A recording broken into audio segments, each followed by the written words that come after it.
weekend update sa pinapagawa naming bahay. I-flex ko lang yung aming contractor na GIDL Construction.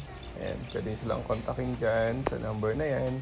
O kaya i-PM dito sa kanilang Facebook page. Boss Che, baka naman malibre na yung carport. Charot! O ayan nga, papasok na tayo sa loob. Sunday pala ito nung pumunta kami. Gulat nga kami at kahit Sunday may nagtatrabaho. Yan, sisipag, di ba? Saan ka pa? Dumiretso nga yung mga bata doon sa dulo sa kwarto kasi gusto na nilang makita. Ayan.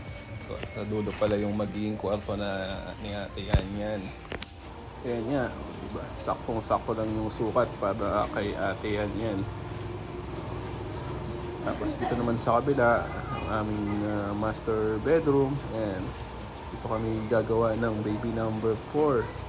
Ka naman, master.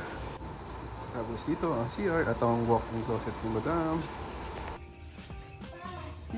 Bawal hawakan? Baka napinturahan na ako. Napinturahan na.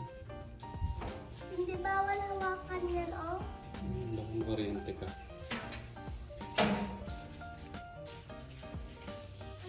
Nandito rin pala yung tiles na pagpipilian kasi this week baka mag-start na sila mag-tiles.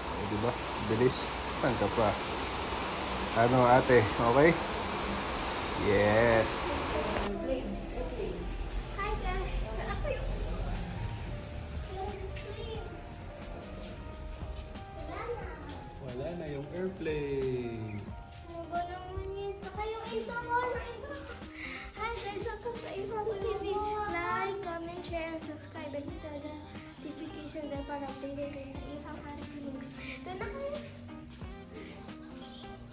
Kapag saksakat ko dyan, wala mag-charge. Hindi ganyan na tayo lalagyan ng ticket. Ayun lang. Thank you for watching!